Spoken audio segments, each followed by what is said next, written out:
So we're going to go back to Chicago.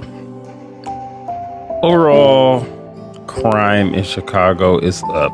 I don't have the detailed stats, but I've done several videos on Chicago at this point.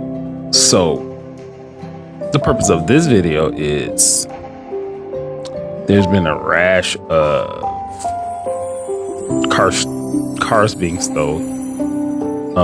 The majority of those being brand Kia and brand Hyundai, because these cars are so-called easier to steal, according to certain people, because they lack anti-theft devices. So the genius mayor of Chicago decides to sue Kia and Hyundai because their cars are easier to steal than others. If you're coming from upside down world or upside down land, this just makes total sense. We're not going to punish the people who actually makes the choice to go and steal a vehicle. Stealing a vehicle is very personal to the victim. Very personal to the person that you have stole the vehicle from. They have picked this vehicle out. This vehicle is pretty much their lifeline to the world. This is how they make their money. And more likely than not, they still owe money on this vehicle. Some people would say, well, if you have full coverage insurance, it'll pay it off, this and that, blah, blah, blah. That's not even the point. The point is, how about not having the vehicle stolen in the first place? Once the vehicles are stolen, you have a brain dead mayor who says, well, we're going to sue the companies because the cars are too easy to steal. We're living in bizarro world. We're living in upside down land.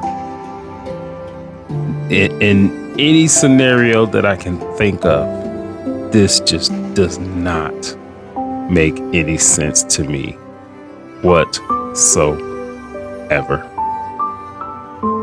So check this video out. It does make you think, who is coming up with this stuff? Gianna Caldwell, Fox News political analyst, Out Loud with Gianna Caldwell, great podcast host, great friend. Gianna, you can't make this stuff up, but sign me up for that. If I can chase down all these guys who make all the delicious food so tempting for me, I think we got something here. What do you make of this? I mean, I think that it's a misdirection from the mayor. We've seen since he's been in office, he definitely has a heart for criminals, which is something you wouldn't assume mayors of a major city would have, but he has a heart for criminals and he allowed them to continue in their criminality. Instead of saying we're going to get tougher on crime, which is what he should be saying, he said, no, we're going to blame the car manufacturers so we can say that we're actually doing something about crime, when in actuality, you are not. What you should be doing is blasting Kim Foxx for not prosecuting crime within your city when you have your police officers who are working diligently, in many cases making arrests, and in a lot of cases aren't sticking, or the people are just walking out to go commit more crimes.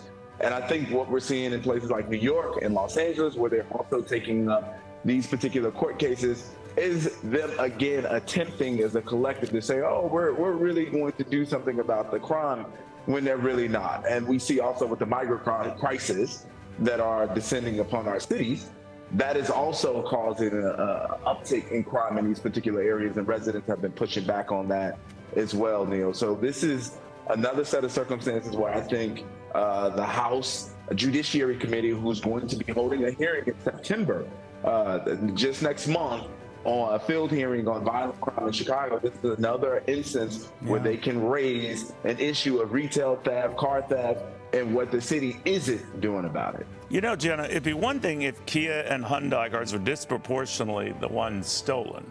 And the mayor, I might even make a stretch, or you might have a point about it, but they're not. But then to sort of blame them for being popular enough to get stolen because they're presumably easy enough to get stolen, that's a pretty slippery slope right there. It's a slippery slope, but it's the only one that they can market at this particular time. If you're not going to do anything about the real crisis, which there is a crime crisis, you got people who are dying daily in the streets of Chicago. They're being murdered. You have criminals who can't be pursued under the last administration because of the no chase policy. So if you had a criminal who's evading the law in one of these Hondas, they got to call their supervisor under that previous administration to get permission to pursue that criminal. At that particular point, the criminal has already gotten away. So, it just doesn't make sense. And a lot of people are scratching their heads that how could things become worse under this mayor? And I think he already set it up for us before the election. We had a guy named Paul Ballas who was a tough on crime guy, and another guy who said we shouldn't be demonizing criminals. Yeah. That tells you everything you need to know. Yeah, what's that? The best defense is a good offense. Jono, always good seeing you, my friend. Thank you very much.